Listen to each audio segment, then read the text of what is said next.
तुम क्या सुबह से खिड़की से वो बस्ती की ओर देख रही हो? हाँ, उसे देखती हूँ पर वो दिखाई नहीं देता। हाँ। और मैं उसे आवाज भी लगाती हूँ पर मेरी आवाज उस तक नहीं जाती। अच्छा, मैं लालून से बात करके उसे बुला लेता हूँ, मैं लेकर आता हूँ उसे। नहीं, अभी वो नहीं मिलेगा, वो काम पे गया है। अरे जब इतना समझ में आता है तो ये समझ नहीं आता कि काम करते हुए किसी को तंग नहीं किया जाता? लेकिन उसने बोला था वो मेरे लिए चॉकलेट लाएगा। और अब बेटी की जिद के सामने अंजना क्या करे, जहां अप्पू लालौन और उसके चॉकलेट्स के लिए इंतजार कर रही है। और अब छोटौन बोलता है, तो बात चॉकलेट की है, मैं लेकर आता हूँ ना चॉकलेट। कितने चॉकलेट चाहिए तुम्हें, बताओ? तुम्हारी चॉकलेट नहीं चाहिए मुझे। मेरी चॉकलेट नहीं चाहिए मतलब? चॉकलेट अगर चाहिए तो वो कोई भी दे, उससे क्या फर्क पड़ता है? लालून से ही चॉकलेट क्यों चाहिए? हाँ, वो लालून ने पूरा समय इसे चॉकलेट देकर ही शांत रखा होगा।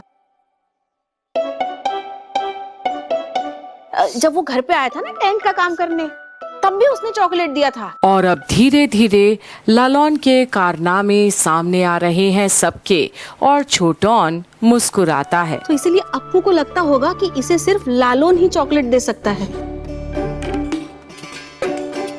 देखो बेटा, तुम्हें छोटौन चॉकलेट ला कर देगा। हाँ, बस 2। ज्यादा चॉकलेट खाने से पेट में दर्द होता है ना, और ऐसे बाहर वालों से चॉकलेट मांगना अच्छी बात नहीं होती बेटा। वो बाहर वाला है। और अब ये सुनकर सब के सब और भी हैरान हो जाते हैं कि अप्पू की नजर में लालौन बाहर वाला तो नहीं है। देखा बड़ो बौदी, अप्पू हमारी कितनी भोली है और आप इसे डांट रही हैं। इसे इतनी भी समझ नहीं है कि कौन घर वाला है और कौन बाहर वाला। जिसे पसंद करती है, जिसे प्यार करती है, उसे अपना बना लेती है। अरे प्यार क्या बाल में। हाँ। उसने बोला था कि वो मुझसे मिलने आएगा, तो आया क्यों नहीं आया? अप्पू उसे काम होगा, वो रोज कैसे आएगा मिलने? इतना सा ही तो रास्ता है हमारे घर का, वो आ नहीं सकता क्या मुझसे मिलने? हाँ, उसने कहा था वो मुझसे रोज मिलने आएगा। इतनी जल्दी मुझे भूल गया वो। उपमा, वो हमारे परिवार का हिस्सा नहीं है। उसके पास भी काम है, तो तुमसे मिलना कैसे याद रहेगा उसे? परिवार का हिस्सा नहीं है तो क्या हुआ पापा? उसने प्रॉमिस किया था। हाँ, प्रॉमिस तो रखना चाहिए ना। और अब अप्पू बात तो कहीं ना कहीं सही बोल रही है। प्रॉमिस तो प्रॉमिस होता है। और ये लाल, बीजू का कीमा, और फिर ये सब भी तो परिवार का हिस्सा है ना। वो टीटू, हाँ, ये सब मेरा ख्याल रखते हैं। हाँ, मुझे चॉकलेट देते हैं क्या? हर वक्त मेरे बारे में बुराई करते रहते। अप्पू, बस बहुत हुआ, चुप होके खाना खा। नहीं, बोलूंगी, बुलाओगे उसे मैं चिल्ला चिल्ला के बोलूंगी। अगर उसे कभी भी सुनाई नहीं दिया ना, मैं उसके घर चली जाऊंगी।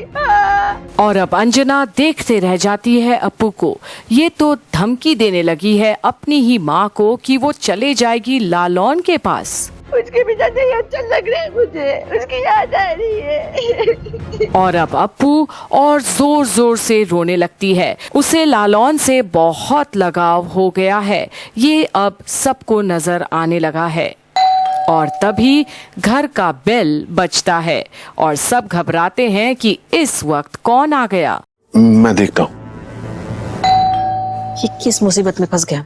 तुम तो अप्पू को जानती हो ना, एक बार कोई पसंद आ गया तो एकदम। लेकिन इसे समझना होगा, इसकी ऐसी बातें अगर लोगों ने सुनी तो वो क्या कहेंगे? अच्छा हुआ इस वक्त घर में और कोई नहीं है। जाने तो ना अंजना, वक्त के साथ सब भूल जाएगी।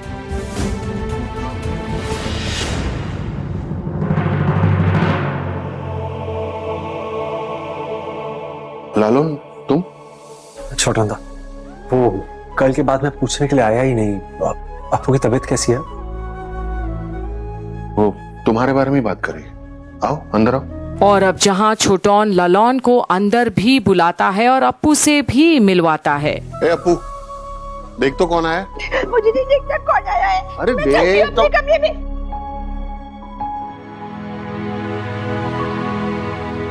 अप्पू, बाबा ही बाबा, हाँ अब आए हो तुम?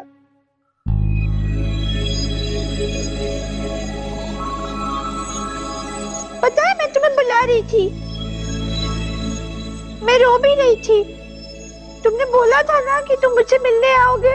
और ये पल ललॉन के लिए तो थम सा जाता है। कोई कैसे उसका इतना इंतजार कर सकता है इतनी शिद्दत के साथ, और अप्पू को देखते ही रह जाता है वो।